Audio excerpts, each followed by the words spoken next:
베드로전서 2장 11절 12절 말씀 가지고 하나님께 영광을 돌리게 하라 이런 제목으로 내려가겠습니다. 유명한 커피 전문점인 스타벅스를 세계적인 기업으로 세운 하워드 슐츠에게 어떻게 모두가 부러워하는 이런 성공을 거둘 수 있었습니까? 라고 질문을 했습니다. 그때 이 하워드 슐츠는 다음과 같이 말했습니다. 1960년대 세계적인 록밴드였던 영국의 비틀즈가 그 해체가 언제부터 시작되었느냐라는 질문에 대해서 그 멤버 중에 한 사람인 폴 맥카트니가 답한 내용을 읽은 적이 있다고 하면서 소개했습니다. 1965년 여름 비틀즈는 처음으로 뉴욕의 티스타디움에서 공연을 했습니다. 5만 5천 명의 팬들이 열광하고 있었는데 이는 비틀즈 라이브 공연 사상 최대 규모의 관중이었다고 합니다. 그러나 비틀즈는 팬들의 아우성과 혼란 때문에 자신들이 연주하는 음악을 들을 수 없었다고 하는 것입니다. 사람들의 환호성과 인기에 묻혀서 더 이상 자신들의 음악을 들을 수 없을 그때가 비틀즈의 해체 시작이었다. 라는 글을 읽으면서 이 하워드 슐츠는 생각했습니다. 이 스타벅스가 커피에 대한 사랑 및 열정 그리고 고객 감정을 지향하는 초심을 잃어버린 때가 언제인가? 4천 개의 배점을 돌파하면서부터였을까? 매출 증가에 연연하고 안일함에 빠져 있을 때였는가? 그리고 사업 운영에 있어서 커피를 만들 때처럼 엄격한 기준을 적용하지 못한 그때부터였을까? 깊이 생각을 했다는 것입니다. 그래서 그는 스타벅스가 본질과 초심을 잃고 방황하고 있다는 사실을 인정하고 미국 내 모든 매장의 문을 닫아버렸습니다. 문을 닫고 엑스프레소 엑셀런스 트레이닝을 다시 실시했다고 합니다. 처음부터 다시 시작하라. 초심으로 돌아가서 본연의 모습을 회복할 수 있었던 것이 스타벅스의 성공의 비결이었다라는 말을 했습니다. 이는 오늘날 교회와 그리스도인들에게 도전과 교훈을 줍니다. 오늘 하나님의 영광을 나타내야 될 교회가 그리스도인이시 세상 사람들로부터 불신자들로부터 멸시와 조롱의 대상이 된 이유는 무엇일까요? 수많은 성도들이 교회에 모여들고 크고 화려한 성전을 짓고 엄청난 액수의 헌금이 들어오고 곳곳에 교회가 세워져 있지만 자랑과 교만과 안일함에 빠져서 언제부터인가 교회가 신령한 집으로서의 본질을 상실하고 있고 그리스도인들이 왕같은 제사장으로서 하나님 앞에 거룩한 예배자로 중보자로서의 역할이 상실되어져 가고 거룩한 나라와 소유된 백성의 정체성을 상실하고 세상에서 죄악 가운데 신음하며 죽어가는 사람들의 소리를 듣지 못하는 그것이 바로 오늘날 이 교회가 본인의 사명을 잃어버리고 세상 사람들의 멸시와 조롱의 대상이 되는 것이라고 생각합니다. 하나님께서는 택하시고 부르셔서 의롭다함을 얻게 하시고 거룩한 자녀로 삼으신 그리스도인들을 통해서 하나님의 영광을 나타내기를 원하십니다. 세상 사람들이 그리스도인들의 그 의롭고 거룩한 착한 행실을 통해서 하나님을 보고 하나님께 영광을 돌리도록 하는 것이 그리스도인들을 택하시고 구원하신 하나님의 목적입니다. 이것이 그리스도인의 삶의 존재 의미입니다. 이 목적에 합당한 삶을 살지 못할 때 정체성과 본질을 상실하며 살아갈 때 하나님께서는 시련과 고난을 허용하시는 것입니다. 그래서 그리스도인들의 본질과 삶의 목적을 회복할 수 있도록 역사하시는 것입니다. 주님의 재림이 임박한 시대를 살아가고 있는 우리 그리스도인으로서 세상 사람들이 우리를 보고 하나님께 영광을 돌리는 그런 삶이 되기 위해서 어떻게 해야 할까요?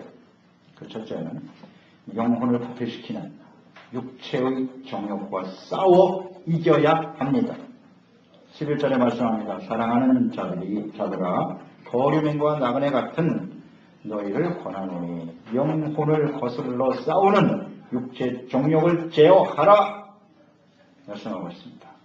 그리스도인들은 과거 육체의 정욕에 이끌려 육체가 시키는 대로 살았던 사람들이었습니다. 이것이 하나님 앞에서 얼마나 심각한 죄였는가를 깨닫고 회개하고 하나님의 자녀로 거듭나 하나님의 말씀을 듣고 순종하는 하나님을 사랑하는 사람들이 되었습니다. 육체의 정욕을 따라 되짚고 사망에 이르는 사람들이 아니라 하나님의 말씀 앞에서 우리의 모든 죄와 허물을 고백하고 또 예수님이 사람의 몸을 가지고 이 땅에 오셔서 우리의 죄를 위해서 십자가에 죽으시고 부활하신 하나님의 아들 예수 그리스도를 구주로 믿고 그분의 말씀으로 다시 태어나서 이제 하나님이 주신 생명, 영원한 생명을 가지고 하나님의 나라를 유업으로 받을 사람들이 그리스도인들입니다. 장차 영원한 하나님의 나라 본향에 들어가 살아갈 사람들이 되었습니다. 예수님께서 이 땅에 다시 오셔서 그 예수님과 함께 하나님의 나라에 들어가든지 아니면 개인적으로 인생을 마감하고 육체가 죽은 후에 하나님 앞에 서게 될 사람들입니다. 본향 하나님의 나라에 들어갈 사람들이기 때문에 이 땅에 살아가는 그리스도인들은 오늘 거류민과 나그네와 같은 인생을 살고 있다라고 말씀하고 있는 겁니다. 거류민, 행인, 여행자죠. 잠시 여행하는 사람들이고 나그네라고 하는 것은 돌아갈 본향이 있는 사람들이에요. 고향이 있는 사람들이 나그네입니다. 천국을 향해 가는 그리스도인들은 이런 모습으로 살아가고 있다는 것이죠. 그래서 이 세상에서 육체를 가지고 나그네와 거류민, 즉 행인으로 살아가고 있을 때 우리는 끊임없이 육체의 정욕의 영향을 받으며 살아가고 있습니다. 영으로 거듭난 하나님의 자녀가 되었지만 천국 들어갈 때까지 하나님의 나라에 있을 때까지 영혼을 거스르는 육체의 정욕과 끊임없이 싸우며 살아가고 있다는 것입니다. 우리의 정체성 중에 중요한 것이 바로 이 나그네와 행인, 거류민이거든요. 우리가 그런 모습을 가지고 살아가고 있는지, 이 땅에서 영원히 정착하며 살아가는 사람처럼 살고 있는지 우리 자신을 잘 살펴볼 필요가 있어요. 진정 천국에 대한 소망이 있나? 하나님의 나라를 향해서 나가는 순례의 길을 가고 있는지 이 과정에서 끊임없이 우리의 발목을 잡는 거죠. 이 땅에서 영원히 살 것처럼 살게 하는 이 육체 정욕과 우리는 잘 싸워 승리하고 있는지를 생각해 봐야 합니다. 이 세상에서의 삶이 결국 육체의 정욕, 안목의 정욕, 이 세상의 자랑입니다. 택하신 족속이고 왕같은 제사장이요 거룩한 나라요 하나님의 특별히 소유된 백성들이지만 육체 정욕을 멀리하고 영신 하나님과 그분의 말씀에 순종하는 삶을 살아가기 위해서는 이것을 싸워서 이겨야 됩니다. 이 육체의 정욕을 제어해야 돼요. 다스려야 됩니다. 그것을 이겨내야만 승리하는 삶을 살게 되는 것이죠. 나그네로 이 세상에 살아가는 그리스도인들은 어떤 이 영적인 싸움을 계속해야 되는 것입니다. 이 육체의 정욕과 끊임없이 싸워서 이겨야 합니다. 이기는 자가 되어야 합니다. 이 마지막 때의 교회, 예수님의 재림이 임박한 시대의 교회를 향해서 주님께서는 끊임없이 이기는 자가 되라고 말씀하고 계십니다. 무엇과 싸워서 이겨야 되는지, 싸움의 대상이 무엇인지를 정확하게 알아야 돼요. 그래야 이길 수 있어요. 우리는 천국 가는 그날까지 육체의 정욕을 이겨내야 합니다. 누구도 예외가 없습니다. 육체의 정욕과 싸워서 이기기 위해서는 어떻게 해야 할까요? 어떻게 육체의 정욕을 이길 수 있습니까? 갈라디아서 5장 17절에 말씀합니다. 육체의 소욕은 성령을 거스르고 성령은 육체를 거스리나니 이 둘이 서로 대적함으로 너희가 원하는 것을 하지 못하게 하려 함이니라. 그리스도인들은 하나님의 나라의 거룩한 백성들이에요.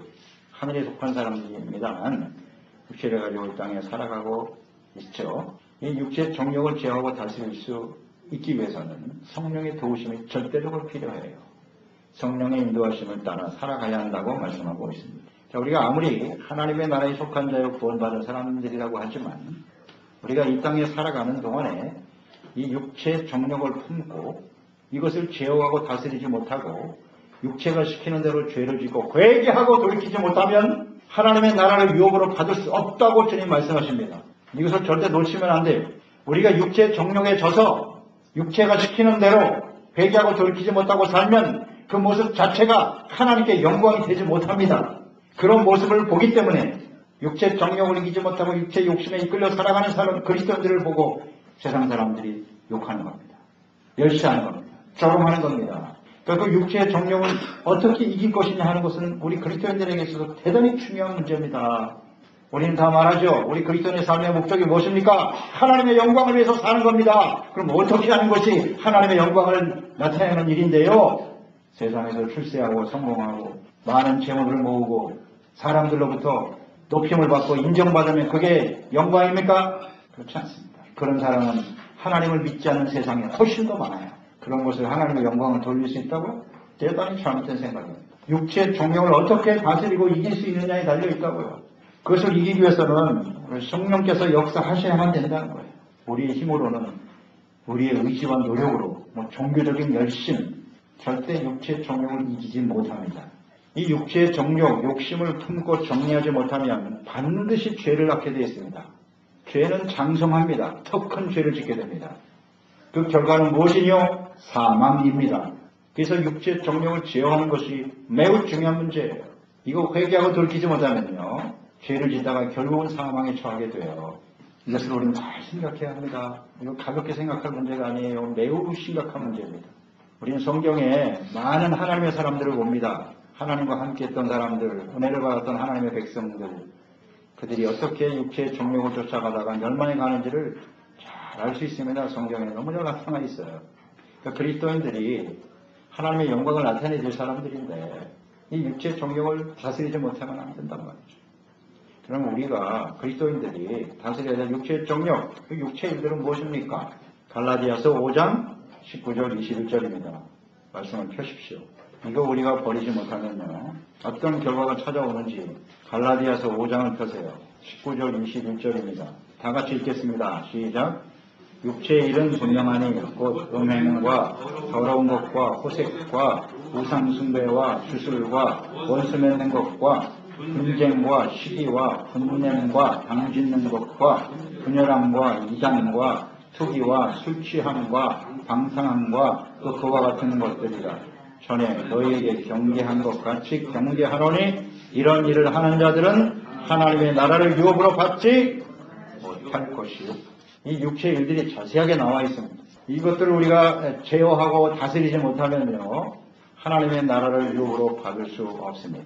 그러니까 육체의 일들을 제어하지 못한다, 다스리지 못한다는 것이거든요. 그러니까 육체의 욕심에 끌려서 사는 거예요.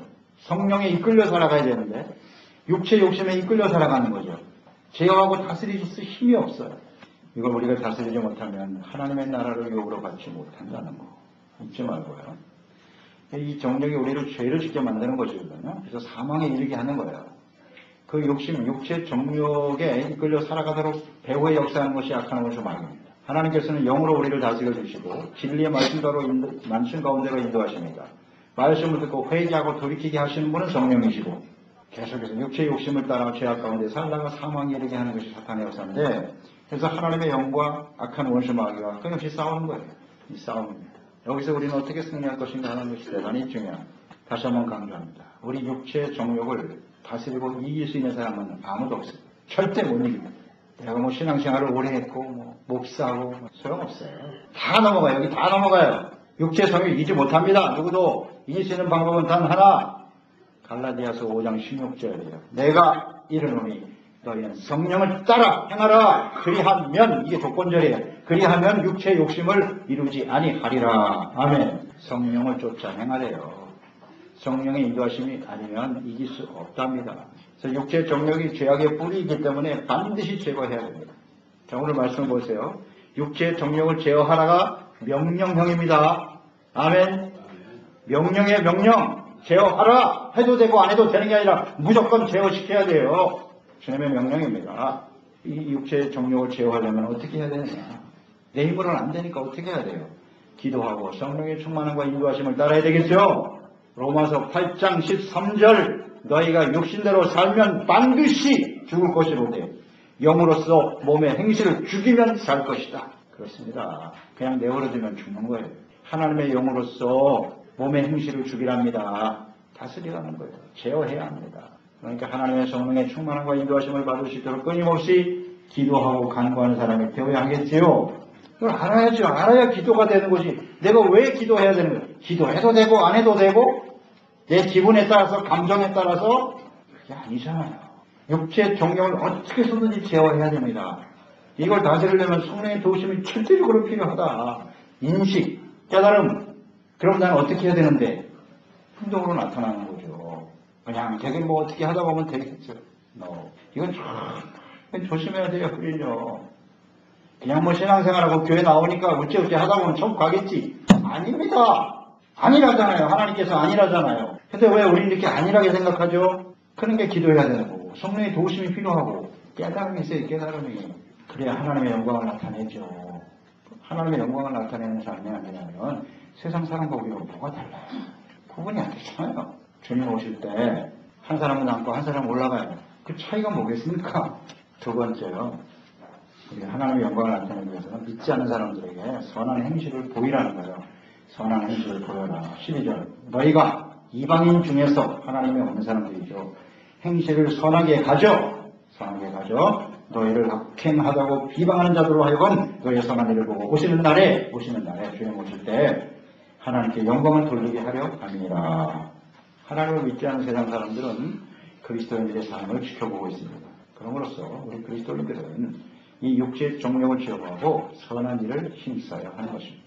악을 악으로 갚지 말고 선으로 악을 이겨야 합니다. 선한 일을 보여주라는 것. 우리 삶을 통해 이 선하다라고 하는 말은 그 원어의 의미는 존경을 받을 만한 의롭고 정결한 겸손한 모습, 남을 불쌍히 여기고 돕는 일, 이런 게 선이에요.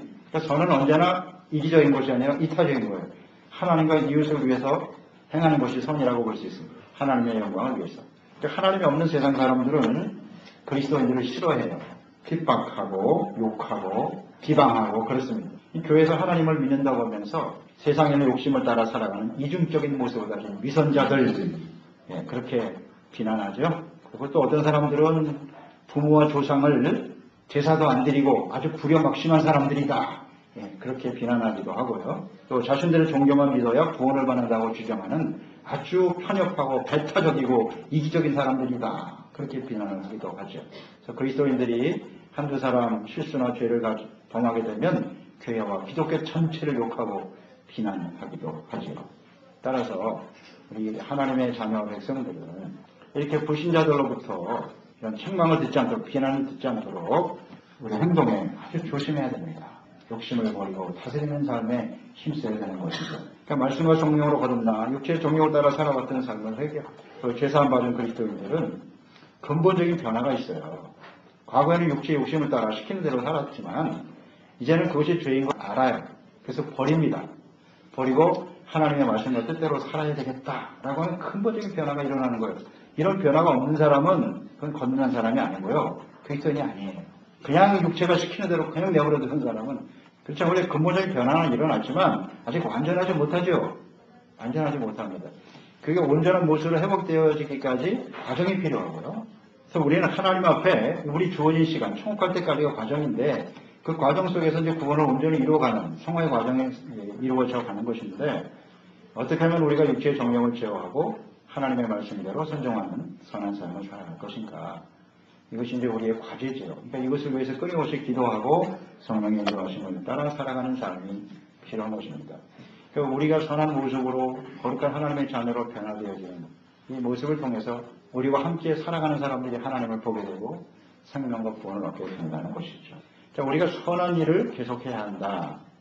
우리가 선한 모습으로, 완전하지 못하지만 선한 일을 성장하기 위해서 어떻게 해야 할까? 정욕을 제어하기 위해서는 성령의 역사가 절대적으로 필요하다고 했습니다. 이 선한 모습으로 영광을 돌리기 위해서는 어떻게 해야 되느냐? 하나님의 말씀입니다. 말씀으로 가야 돼요. 디모데후서 3장 16절 17절 이 말씀은 다 알고 계시죠?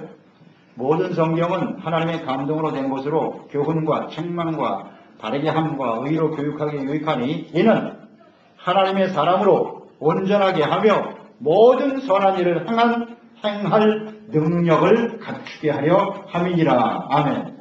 모든 선한 일을 행할 능력을 갖추게 하시기 위해서 우리에게 주신 것이 뭐다? 성경 말씀이에요. 그러니까 성경 말씀은 하나님의 영으로 감동되어 하나님이 기록한 말씀이고, 그 말씀의 내용은 책망, 교훈, 바르게 함과 의로 가르치는 말씀이에요. 이런 말씀으로 끊임없이 우리가 훈련을 받아야 어떻게 된다? 하나님의 사람으로 온전해지고 선한 일을 행할 능력을 갖추게 된다는 겁니다. 아멘.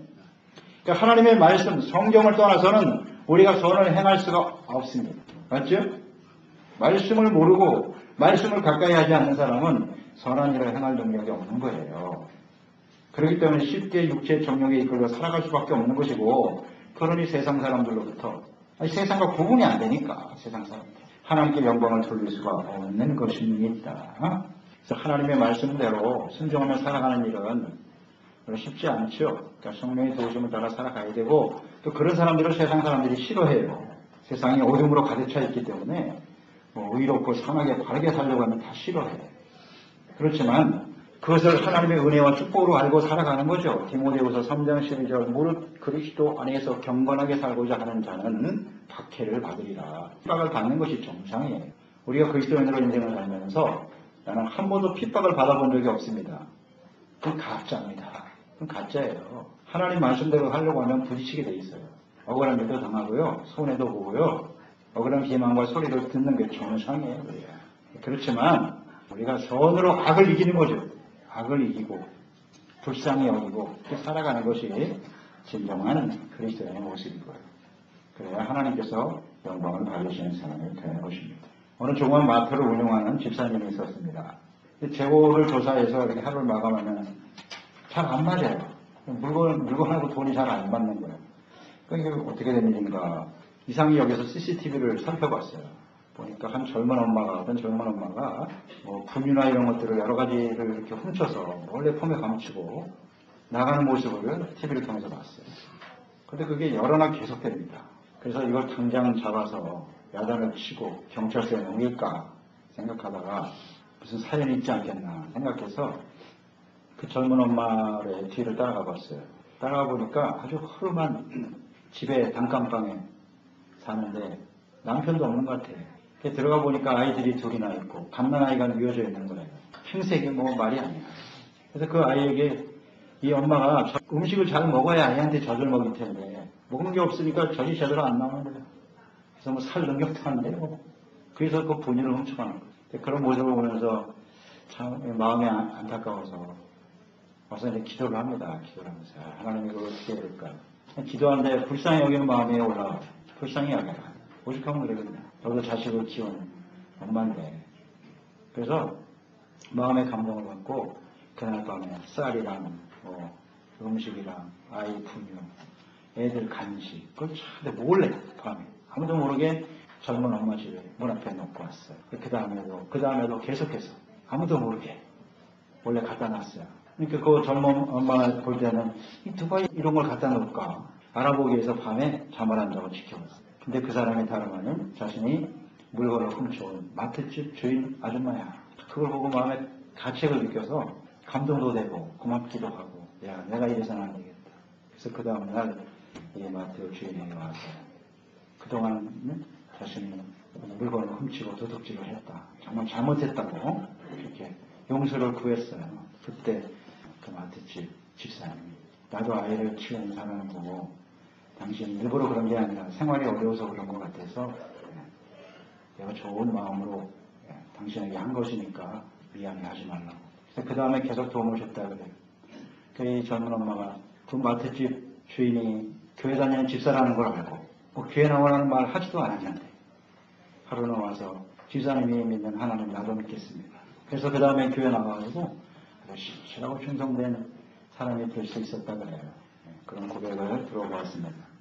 이런 것들이 바로 하나님의 영광을 나타내는 선행이 아니겠어요? 이렇게 뭐 큰 것도 아니고 작은 일을 그렇게 실천할 때 하나님께 영광이 되고 많은 사람들이 이 일을 통해서 생명과 구원을 얻을 수 있다고 하는 것을 생각합니다. 오늘 그리스도인들은 오늘 말씀처럼 하나님의 영광을 나타내야 하는데 그러기 위해서는 정말 이 육체의 정욕을 어떻게 다스릴 것인가, 육체의 정욕을 제어하라고 하는 주님의 명령을 어떻게 순종할 것인가를 우리는 좀 깊이 생각하고 단순한 종교생활이 이길 수 있는 게 아니에요. 내가 뭐 열심히 노력하고 내가 무슨 대단한 사람이니까 이길 수 있다고 생각하는 것도 아니에요. 잘못된 생각입니다. 오직 성령의 도우심이 아니면 안 돼요.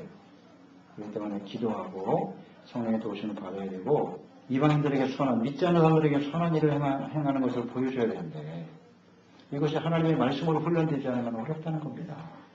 뭐가 선인지를 알아야 될 거 아니에요. 무엇이 삶의 기준인지를 똑바로 알아야죠. 마트 주인의 예를 들었습니다면 도둑질하는 사람은 잡아서 경찰서에 집어넣는 것이 선이지 이렇게 생각하면 그렇게 행동하는 거예요. 그거 잘못됐다고 말할 사람 아무도 없을 거예요. 그렇잖아요. 기준이 뭐냐? 이 기준이 하나님의 말씀을 우리가 좀 바르게 이해하고 말씀의 기준이 돼서 이것을 잘 실천하며 나갈 때 이것이 하나님께 영광이 되는 것이고 그런 자그마한 일들을 통해서 많은 사람들이 생명과 구원을 얻고 하나님의 나라를 세워가는데 쓰임받는 복된 사람이 될 것입니다. 기도하겠습니다. 하나님 아버지, 오늘도 주님의 말씀을 대하면서 어떻게 하는 것이 하나님께 영광을 돌리는 삶일까요? 죄로 말미암아 죽어 마땅한 저희들 하나님이 예수 그리스도의 십자가의 그 구속의 은혜로 구원해 주셨죠. 구원받은 이후에 우리는 어떤 모습으로 살아가야 할까? 우리를 구원하신 목적은 분명해요. 우리를 구원하신 하나님의 그 놀라우신 은혜와 사랑을 전파하고 증거하고 주님의 영광을 나타내기 위함인데요. 그러나 육체의 정욕을 제어하고 다스리지 못하면 우리는 하나님의 영광을 나타낼 수가 없습니다. 우리가 천국 가는 그날까지 행과 나그네로 살아가는 삶의 여정인데요. 이 여정 속에 우리는 육체의 정욕과 끊임없이 싸워야 된다는 거예요. 이 싸움에서 우리가 이겨야만, 승리해야만 영광을 돌리고 하나님 앞에 설 수 있는 거예요. 영광스러운 하나님 앞에 서게 되는 것이죠. 그런데 우리는 구원받은 이후에 그저 그냥 형식적인 종교생활만 할 뿐, 우리 가운데 끊임없이 일어나고는 육체 정욕과의 이 싸움에 대해서 별로 관심이 없지 않았나. 그냥 방치하고 내버려 두지 않았나. 막연한 종교생활이 우리를 의롭고 바른 사람으로 만들어줄 것이라고 착각하며 살고 있지는 않았나. 여러 가지 생각을 하게 됩니다. 그리고 불신자들에게 우리의 이 선한 삶을 실천으로 보여주을 때 그것이 진정 하나님의 영광을 나타내는 일이라고 했는데 그렇지 못한 우리의 모습들 참으로 부끄럽습니다. 아버지, 저희들을 용서하여 주시고 다시 한번 말씀과 성령으로 새롭게 하시고 충만케 하여 주셔서 우리의 삶을 통해서 오직 하나님의 영광을 나타내고 드러내는 복된 삶이 될 수 있도록 도와주시옵소서. 예수님